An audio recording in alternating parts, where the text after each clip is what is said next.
Bueno, ustedes saben que hoy vamos a hablar sobre el rol político del intelectual, un tema que no se toca generalmente, no se ahonda. La gente de a pie está actualmente más consciente del destino que décadas atrás de las realidades sociales y políticas, porque vive mejor informada que antes. Sin embargo, todos constatamos la falta de pasión actual. Solamente una minoría se interesa por lo que pasa. A la mayoría no se le ocurre desarrollar la idea de que cuanto sucede fuera de sí mismo le concierne. Teme quizás al sentimiento de impotencia que le engendra no poder actuar. Y prefiere entonces mirar de lejos. Aunque no hace nada, se informa con avidez. Pero la del siglo XXI es una sociedad egoísta que no se piensa a sí misma. A lo sumo, la gente resiste votar para apuntalar una política que no quiere. Seguramente saldrá a la calle para reclamar pan cuando ya no tenga pan. Bueno, hemos visto estos días que hubo una huelga general aquí, ¿verdad? Como hicieron los piqueteros en la Argentina y los franceses en los arrabales de París. Esto no quiere decir que la abundancia impere. La mitad de la población mundial es pobre, vive con $2 al día. Y en el año 2002 la Argentina, que había ocupado el liderazgo en América Latina, estaba en el 10º puesto. Acabó la prosperidad. En una situación similar, ¿cuál es el objetivo que cualquier sociedad puede aceptar sin romperse? ¿Adaptarse o luchar por un nuevo contrato social? Sin caer en el maniqueísmo, la desgracia, como señalaba Sartre, es que muchos hombres de izquierda sueñan con ser reconocidos por la derecha. Bueno, estos días habría que preguntarle al señor Zapatero, ¿verdad? Le ocurrió a André Malraux y se asoció con De Gaulle. Sentir el dolor ajeno como propio reclama una sensibilidad especial, conocer realmente la vida del otro. El intelectual seduce con sus ideas, pero ¿tiene la capacidad para captar los dramas ajenos? ¿Qué es un intelectual? Alguien hecho... Me pido perdón, pero no ando bien de la garganta. Alguien hecho para conservar y transmitir la cultura, aquel que realiza exclusivamente un trabajo de inteligencia, difícilmente. Ninguna tarea es exclusiva de la inteligencia ni puede privarse de su aporte. Intelectual es quien utiliza sus conocimientos, su saber, tendiendo en principio al bien de todos los demás. Trata de poner el mundo en cuestión y ser un llamado a la vida. Su parte negativa es que tiene, por supuesto, contradicciones. Como, a pesar de ser habitualmente un hombre de clase media, se educa con los privilegiados y trabaja para ellos, usualmente no puede evitar sufrir esta gran contradicción. ¿De dónde proviene? Hasta el siglo XIV, el hombre de iglesia era el único detentador del saber. Ni los jóvenes ni los campesinos sabían leer. La iglesia, con su poder económico y su vigente poder político, era la guardiana de una ideología, el cristianismo, que imponía a las otras clases sociales. Por siglos fue el sacerdote un mediador entre el campesino y el Señor, quien permitía a sus vasallos reconocerse en una idea común. El sacerdote conservaba el dogma y transmitía la tradición.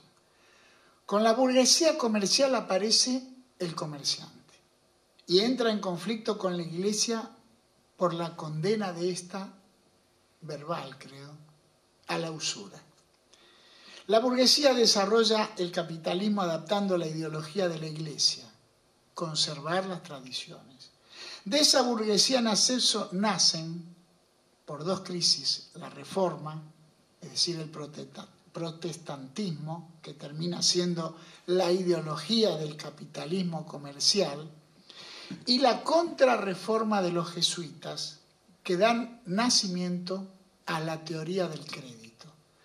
Para afirmarse como clase, la burguesía acepta a los pensadores, y cuando se fundan la ciencia política y la revolución sociológica, emerge en el siglo XVIII otra idea, el iluminismo, que la Iglesia advierte como peligrosa para sus creencias. ¿Quiénes construyen el iluminismo? Los hombres de leyes, los de letras, los matemáticos, D'Alembert, por ejemplo, etc. Ellos se denominan filósofos, es decir, amantes de la sabiduría. En ese siglo filosófico brillan 4 generaciones. La de la sonrisa, Marivaux, Montesquieu, Voltaire. La generación del gran debate, Diderot, los enciclopedistas, Rousseau. La generación que se consuela, Restif, Restif-Larreton, Sade, Chateaubriand, oradores, periodistas. Y la generación revolucionaria, Madame de Staël y otros que hicieron la Revolución Francesa. Tratan de crear analíticamente una concepción racional del mundo. Para los hermanos Goncourt, aquellos escritores del siglo XIX, todos nuestros orígenes y caracteres intelectuales se encuentran allí. De ellos ha de surgir el admirado racionalismo francés. Es su arma para desarmar los exagerados privilegios de la aristocracia. Fingen ser cristianos, o lo son. Dudan, ignoran si creen o no. Veamos la muerte de Voltaire, que llama a un sacerdote. Si se engañan a sí mismos, o si a la vez son incrédulos, pero temen a la muerte, influenciados por las creencias que la Iglesia les inculcó en la niñez. Los filósofos le brindan a la burguesía argumentos para tomar conciencia de su valor. ¿Qué reclaman? Libertad total, independencia religiosa y de pensamiento. En ese siglo de las luces aflora la primera disensión entre estos primigenios intelectuales y el poder, que era obviamente el poder del rey. Este asume el poder sutil que esa reivindicación de la libertad se refiere a la libre competencia, a la ganancia. La toma como una afirmación de libertad civil, hoy diría como una afirmación de la libertad de mercado, como una reafirmación de la ideología burguesa. La burguesía, dirá luego Marx, ya se creía una clase universal. Y los filósofos expresan la verdad de esa clase, el humanismo burgués, en su edad de oro. Nace un dicho, todo hombre es burgués, todo burgués es un hombre. Los nietos de los filósofos, es lo que sigue. Dicen que una verdad universal es que toda generación quiere asesinar a la anterior. Cada una tiene una filosofía que la caracteriza como perteneciente a su época y su clase. El intelectual de hoy, nieto de las luces, se equivoca, se engaña, lucha contra sus objeciones, rechaza el poder que intenta utilizarlo, condena la hegemonía de los aparatos partidarios, siente asco de la corrupción y procura abolir toda ideología presente definiendo nuevos fines. A menudo se queda en soledad. ¿Por qué? Al pueblo, cuando vive momentáneamente bien, como hasta hace poco en Europa, no le importa la corrupción del poder. Siente que no toca sus intereses. Pensemos, por ejemplo, ahora en Berlusconi, cómo la gente lo vota continuamente. Por ello, censura ¿a quién? Al intelectual. Necesita una pausa. Crea al intelectual un ingenuo en un mundo de chacales, aunque luego vuelva a él. Mientras navega en esa ambigüedad social, ¿qué es el intelectual? ¿Un fiel asalariado del capital o una especie de policía civil a las órdenes de la dura burguesía que mantiene el statu quo?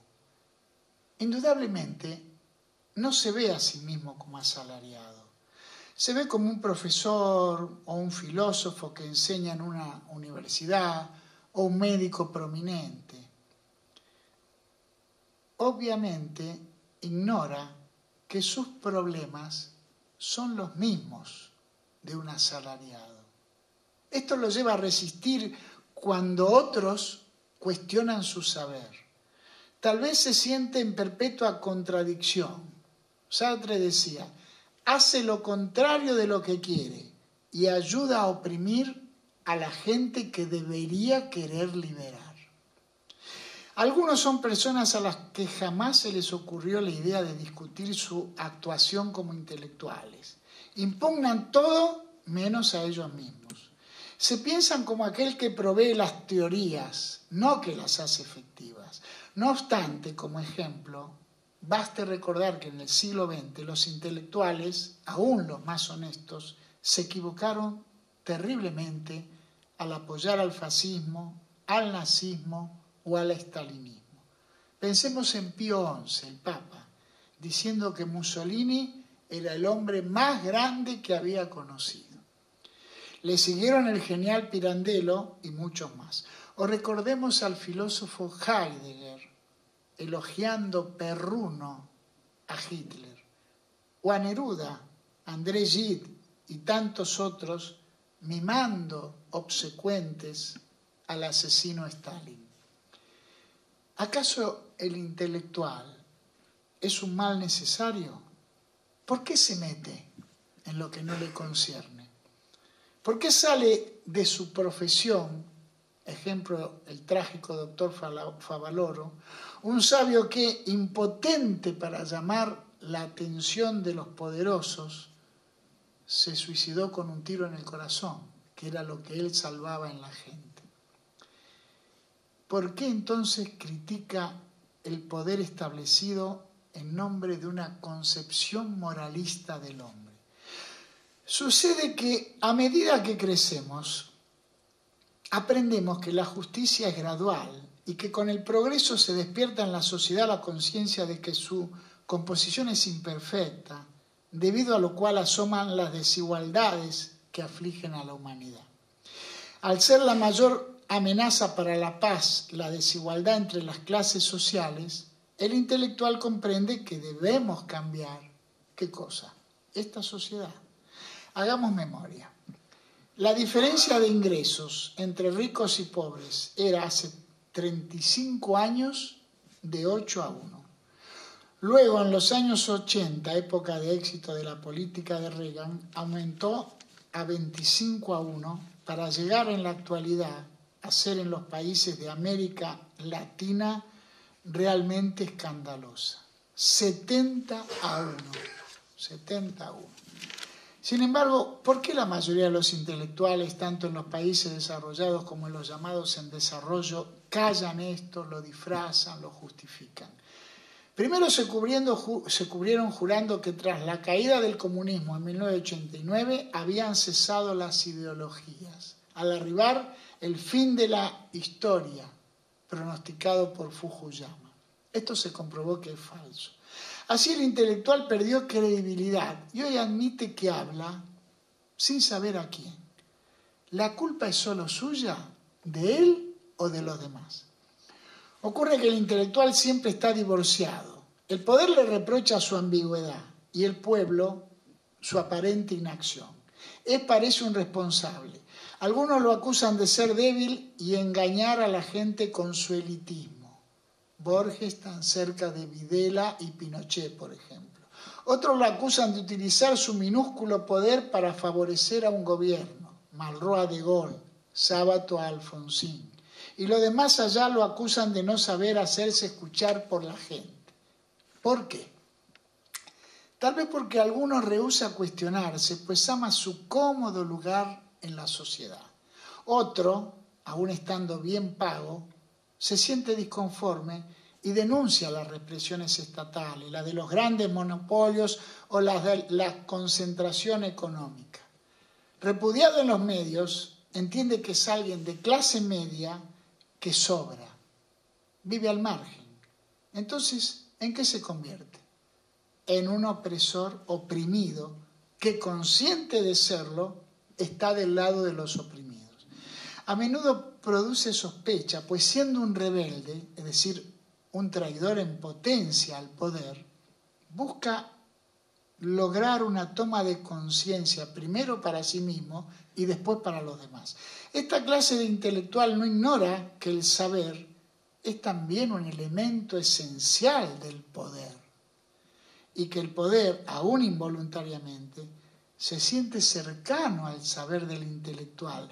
Ese saber que su barato pragmatismo de poderoso envidia.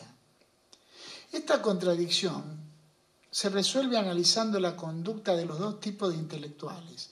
Los que se niegan a tomar partido, los melifluos que desencillan hasta que aclare durante cualquier gobierno, sea el de Videla, Menem, de la Rúa o los Kirchner. Y aquellos que menciona Robert Musil en El hombre sin atributos. Quienes firman todos los petitorios, parecen útiles, son de algún modo políticamente correctos, pero no franquean cierto límite, nunca se comprometen realmente. El intelectual tiene mala conciencia, puede liberarse sin que los demás se liberen. Nadie lo cree. ¿Qué fin se propone? Cualquiera sea, los medios utilizados no deberían deformar el fin propuesto. Muchos intelectuales, antes progresistas, hoy descreen y se someten al mediocre posibilismo de la política realista. Cambiar las leyes del juego les parece algo arcaico, fuera de lugar. Sin tener ningún poder, aún tienen acceso a los medios, a variados centros de investigación y al sistema de becas de organismos nacionales y extranjeros. Conocen perfectamente cómo manipular a la opinión pública. Son como los grillos. Aprenden a castañetear lúcidamente sus argumentos para hacerse notar, pero nunca se sabe muy bien dónde están. Esta élite ejercita su señorío con la publicación de editoriales y artículos pro sistema en diarios y suplementos culturales. De ese modo sacia su ansia de figurar y su vocación de poder. Así desprecia a los que se quedaron en el 45 o a quienes niegan el fin de la historia proclamado por Fukuyama. Estos intelectuales no aparentan vivir ninguna contradicción entre lo que fueron y lo que son. Un montoncito de dinero soluciona sus reclamos de conciencia. Ahora sienten vergüenza de haber soñado con un mundo distinto. Convertidos en arrepentidos de su desarrollo, negocian su identidad para ocupar posiciones. Se volvieron prisioneros de sus deseos y descreen de la polémica. Han aprendido las bondades del escepticismo y como arlequín recogen los beneficios de servir a cualquier patrón, generalmente la derecha. Entonces, ¿qué debería hacer un intelectual? Reclamar el derecho a poner las cosas en claro. Por ejemplo, los piqueteros, desempleados que protestan buscando empleo o un seguro, fueron baleados en el 2002 en Argentina. Se los acusó con técnicas mentirosas de ser subversivos. Hoy pueden ser aquellos que están sin empleo en cualquier país. ¿Contra quién debe apuntar el intelectual para defenderlos? Contra el poder. Porque a menudo los piqueteros no conocen siquiera sus derechos constitucionales. Y los medios no vacilan en deformar lo ocurrido, como se vio con los 2 muertos de julio de 2002 y se aprecia hoy en la Argentina. Alineados contra los Kirchner, esos medios mienten hábiles teniendo en cuenta solo una parte de los hechos. la que conviene a sus grandes intereses económicos. Opuestamente, el intelectual debe apoyar siempre a los de abajo, no solo en el plano jurídico. Todo intelectual tiene un rol ingrato, integrarse a la acción con los otros si la juzga justa y reflexionar críticamente si los métodos que eligen derivan su acción hacia otro espacio. ¿Por qué? Pues porque la libertad individual no basta, es necesaria la libertad de los demás, la libertad colectiva sin oponerse por ello a la individual. Si libertad e igualdad son desde la Revolución Francesa una misma cosa, el intelectual debe clarificar su situación a la familia de los desempleados que pasan hambre y procurar crear en la masa desinformada, agobiada por los aparatos visuales que la distraen, el gusto por la verdad, esa que los medios distorsionan, pues solo intentan aumentar sus ganancias mediante la TV, el cable, internet, los telefoninos, le decimos en Italia. Acá son los móviles. El intelectual debe trabajar para crear una necesidad de dilucidación para todos, inclusive para él mismo. Porque hoy deslumbra ¿qué cosa? El espejismo feroz del consumo, la ansiedad de ser reconocido por el poder, la desesperación por figurar en los medios. Ante ese paisaje de posguerra dominado por un puñado de empresarios y sus alcahuetes en la justicia y en la prensa, su corte de clérigos, propagandistas a sueldo y policías represores, se abre un futuro deshumanizado, al cual el resto de los intelectuales deberían decirle no. No a ser condecorado con un puesto, no a la hipocresía de aceitar la conciencia para pasar de la tradición de los vencidos a la tribuna de los vencedores. Tienen que evitar ser guardianes pagos de la palabra de los ganadores del sistema. Tienen que cuestionar esta hipocresía que destroza vidas. Deben rechazar la conciliación y no caer en el error de pactar. Por supuesto, esto lo pagarán con soledad, ninguneo en los medios y marginación. Todo aquel que se niega a las alianzas y al ocultamiento tendrá el destino en estos tiempos de blandura de un relegado. ¿Deben resistir? Yo pienso que sí. Y hablar, porque cuando alguien puede hablar y lo elude, fomenta la parálisis de la sociedad y engrosa las fuerzas de quienes nos adiestran para no pensar. Primera conclusión. El intelectual no debe ser solamente un mirón, debe ser un sostén. ¿Todos los hombres siguen siendo iguales? Por supuesto, salvo quienes ejercen tareas perversas y los colonizados. Por ejemplo, Irak hoy, que de hombres solo tienen el aspecto. ¿Un obrero puede realizar estudios superiores? Cada vez menos, por los costos, las trabas, el ingreso que no es más irrestricto, la falta de tiempo libre para estudiar, etc. Hace un cuarto de siglo, 6 años de estudio era un precio demasiado caro para el presupuesto de la clase obrera. Hoy lo es para la paupérrima clase media. ¿Qué salida había antes? El empleo público. Y ahora los despidos lo han barrido. El desempleo cunde también allí. Segunda conclusión. La burguesía está en el poder, pero se equivoca. No es la clase universal que decían en el siglo XVIII. Su humanismo lo anularon las guerras y aquel capitalismo familiar dio lugar a los monopolios, luego a la globalización empresarial y hoy a la concentración económica. ¿De qué sirvió que los nietos de los filósofos, nosotros, nos transformáramos en intelectuales? De poco. La clase dominante regula a cuantos de ellos necesita, en qué rubro, qué estudios harán y cuál será su destino. Incluso resuelve sobre sus salarios al obligarlos a reemplazar aquel viejo humanismo por nuevas carreras especializadas en las que ya no tienen contacto con los trabajadores y estudian como cómplices la manera de explotarlos. Así, la clase dominante decide los conocimientos que adquirirán los intelectuales y los transforma en sus infelices funcionarios subalternos. A causa de esto, las clases trabajadoras evitan todo trato con el intelectual. Si él no es cómplice voluntario del poder, ese rechazo le duele. Sabe que ellos tendrán el mismo fin que él y que ninguna otra clase, tampoco aquella de la que proviene, lo aceptará un día como uno de los suyos, menos aún la clase dominante, que también lo desprecia y lo utiliza como un medio para un fin, tener el poder. Entonces el intelectual escribe para contar su rencor o su pena.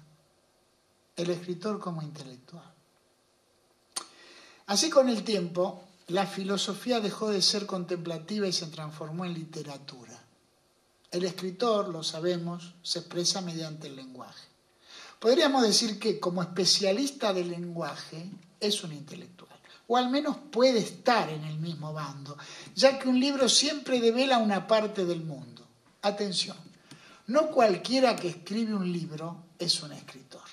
Muchos son apenas escribientes que se sirven del lenguaje para transmitir informaciones. Comunican, no creen. El verdadero escritor no puede menos que testimoniar alusivamente. Ahora bien, la literatura tiene que ser crítica, cualquiera sea la forma que emplea. Narrativa, teatro, ensayo, a veces incluso en la poesía. Recrea al hombre, muestra que está vinculado al mundo, le hace asumir su triste lugar en él y le da elementos de crítica para que tome conciencia. Todo nieto de los filósofos sabe que la cultura ya estaba generalmente en su familia antes de que él naciera. Salvo en los países creados por la emigración como la Argentina, donde descendemos de los barcos y varios presidentes han sido hijos de inmigrantes, donde alguien salido de las clases trabajadoras podía triunfar en el siglo XX sin dejar de reconocer que ese monopolio del saber era en parte un privilegio que se oponía al igualitarismo humanista. El intelectual puede ser maestro, periodista, escritor, médico. En realidad no posee el saber, solo una parte pequeña de él, no más que eso. Tampoco conviene olvidar que el intelectual es un individualista. Su interés, en el caso del escritor, recae en los libros, los de otros y los suyos. Renegar de los libros sería como renegar de su pasado. Los necesita. También necesita un salario para vivir. A cada persona se la define por función y salario. ¿Qué hace usted? ¿Cuánto gana? Son las dos preguntas de rigor que nos hace alguien al conocernos. Cuando el escritor asume la dimensión de intelectual, se convierte en alguien sospechoso. Si es un narrador de bestseller, se admite que trabaje con su cerebro, gane dinero y sea admirado. Pero si roza con sus escritos al poder, inclusive su relación con el dinero, se torna ambigua. Si lo acepta, parece que es recuperado por el sistema. Si lo rechaza, Sartre, el dinero del premio Nobel que rehusó, si bien luego intentó cobrarlo y no pudo, para la mayoría resulta una acción inaceptable. Presentar en los medios la imagen de un intelectual desencantado no solo equivale a decir que está despolitizado, es desear que lo esté y que se reconozca ¿en qué? En su inutilidad.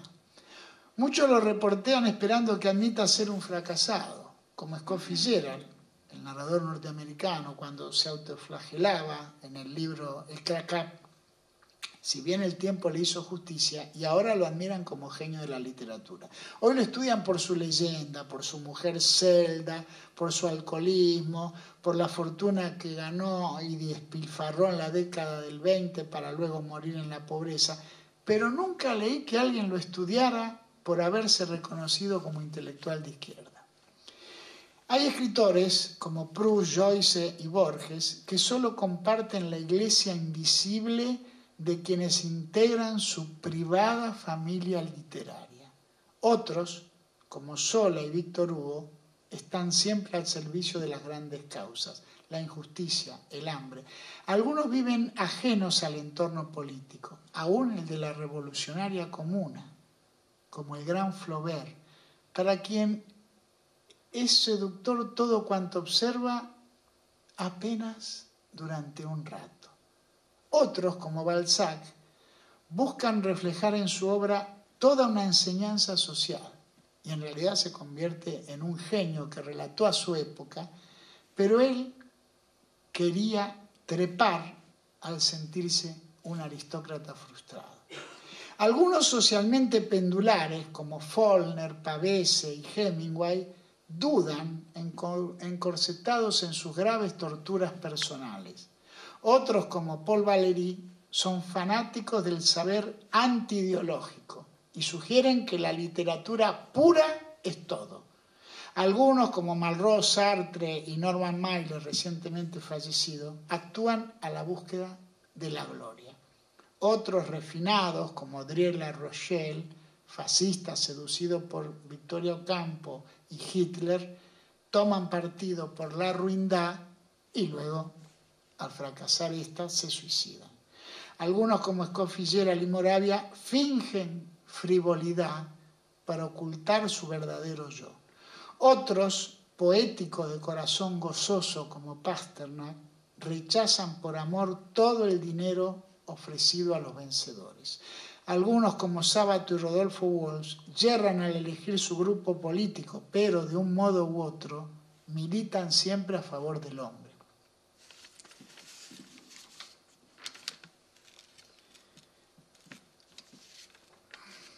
Por supuesto, existen intelectuales y escritores profundos y a la vez reaccionarios. El filósofo Heidegger o el escritor Ernest Junger, que murió hace poco con más de 100 años, son dos ejemplos conocidos.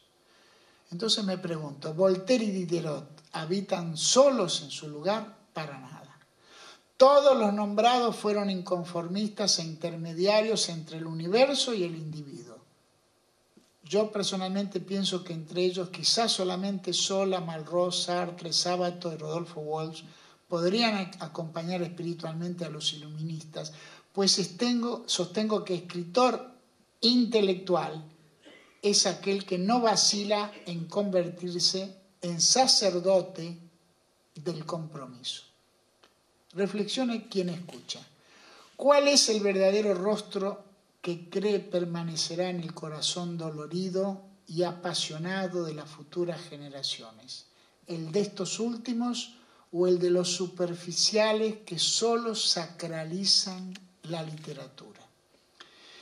Finalmente, no basta con esgrimir un discurso progresista mientras se apoya sin culpa a especuladores financieros, a monopolios mediáticos y millonarios que evaden impuestos o disminuyen los aportes patronales para la jubilación que existían hace 30 años, pues se acaba jugando para ellos. Para la gente que decide cómo debe ser el país, la familia y la economía, la excusa en 1993 para menguar los aportes patronales del 21% al 5% fue para terminar con el trabajo en negro. Esto ocurrió hace 17 años. Pero en 2010 existe en Argentina un 30% de trabajadores en negro, sin aportes, sin derechos laborales, sin futura jubilación. Y la sociedad rural, que pagaba 10 pesos de salario a sus peones en 1946 y resistió el aumento de ese año a 150 pesos durante 8 meses, se vanagloria ahora, actualmente, de ser la patria. No obstante, su labor aporta el 6% del PBI y esos peones suman apenas el 11% de la fuerza laboral. En realidad, casi nada. Pero no se moderniza.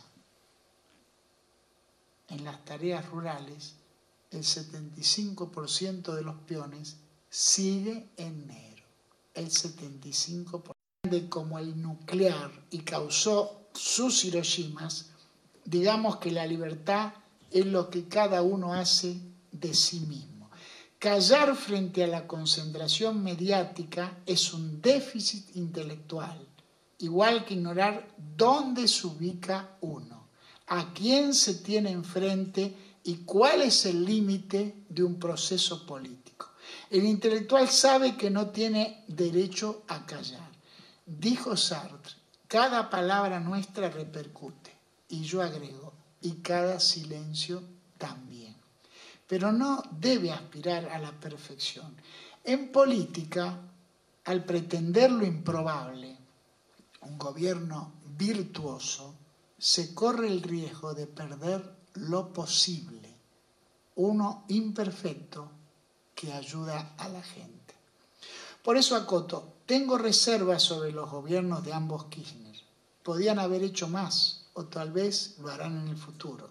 Idear un plan quinquenal ejecutable, recrear con solo 3.500 millones de dólares la red ferroviaria, que hoy tiene 5.000 kilómetros y hace medio siglo era la segunda de América con 45.000 kilómetros, o reintegrar los aportes patronales en las grandes empresas, pues 4 de ellas poseen el 60% de los empleados, gravar con impuestos la renta financiera, que jamás los tuvo, no dar subsidios por 18.000 millones de dólares anuales a grandes petroleras, etc. Sin embargo, no caeré en el infantilismo de anhelar todo ya. La Argentina tenía un paro del 50% en 2003 cuando Néstor Kirchner asumió, y revertir esa situación mejorando salarios y pensiones en forma paulatina ha sido una tarea titánica, que incluyó la revolucionaria medida de la asignación universal por hijo, con la obligación de enviar al niño a la escuela, porque muchos ignoran que hace 50 años la Argentina no tenía analfabetismo y en este momento llega al 17-18%. En Estados Unidos ustedes saben que es un delito penado con cárcel no enviar un hijo a la escuela. Ahora con esa nueva medida va a haber que enviarlo. Otro gigantesco mérito es la ley de medios, que democratiza las licencias periodísticas y enloquece a los medios concentrados. Yo he escrito durante muchos años, acoto en Clarín, hace poco escribí una nota de doble página en Olé, una revista deportiva con un homenaje a Froilán González, un gran corredor de automovilismo, que también pertenece a ese medio concentrado. Pero ustedes sabrán que según la ley anterior se podían tener 24 medios y el medio Clarín, o mejor dicho, no es Clarín solo, el medio que dirige Clarín, el medio capitalista que dirige Clarín, poseía 250 y pico de licencias. Sin embargo, más de la mitad de la población sigue defendiendo esa política. No hablo de leer o no un diario, de no escuchar una radio o ver un televisor. Hablo de la ignorancia. Como decía Fidel Castro hace poco, el ignorante debería aprender, pues así no solo terminaría con su ignorancia, sino que podría hacer algo por los demás. Continúo. Y otro gigantesco mérito es haber instalado en la sociedad, pese a la presión de la Iglesia y de otros factores de poder, que la defensa de los derechos humanos es una política de Estado. No admito la teoría de cuanto peor le vaya al gobierno, mejor, que jóvenes revolucionarios erradamente hicieron suya en 1974. Lo critiqué ese año en el libro Carta abierta a un confundido, diciendo que un golpe militar retrasaría tal revolución juvenil otros 20 años. Producido el golpe y la asesina represión del proceso, la revista Primera Plana publicó en septiembre de 1976, es decir, el año del golpe, que yo había acertado. Luego esa revista fue cerrada. Esa teoría hoy la utiliza la oposición en la Argentina, resuelta a echar a los Kirchner por la osadía de tocar parte de sus avaros intereses. ¿Qué buscan al aumentar los precios, por ejemplo? El hartazgo social, que a los que tenemos cierta edad nos recuerdan las huelgas Allende en 1973 en Chile. ¿Cómo ponerle freno si las 800 principales empresas del país están en manos extranjeras? Se contaminan las aguas de los ríos, los remedios y las prepagas de salud aumentan sin límites, sin relación con la inflación, los jóvenes se sienten ya fuera del circuito de trabajo. Y no es casual. Hace 20 años, los mandarines del poder, en las secretas logias de Estados Unidos, crearon nuevos paradigmas que penetran subliminalmente desde los medios y disimulan el descontento social para autolegitimarse como gerentes locales, en cada país, del neoliberalismo. Esa disolución de las utopías favoreció la adaptación de los políticos a la lógica de lo posible. Pobres habrá siempre, aseveró burlón el expresidente Menem. Y esta manera de pensar ayudó a captar la llamada flexibilización, despedir a todos los que sobran, que parece ha arribado a Europa. Desde Reagan, esa estrategia exalta con astucia un sistema que está terminando con la era del trabajo. ¿Secuelas? La gente se aísla, sumisa y cultiva como salida personal, ¿qué cosa? El narcisismo. Yo. Solo yo. Pero aún confío en el hombre. ¿Quién nos recuerda los festejos de los 1 de mayo de hace medio siglo? Se dirá, aquella solidaridad es hoy un discurso perimido. En un mundo de mercaderes somos consumidores que compran cosas, provengan de donde fuere. Sin embargo, ¿quién puede creer en Dios en una sociedad sin hermanos? Si Él existe, ¿dónde atiende? ¿En Wall Street? Última conclusión. Un intelectual es aquel que cree en los derechos humanos y su rol consiste en dedicar buena parte de su vida a la defensa de su prójimo.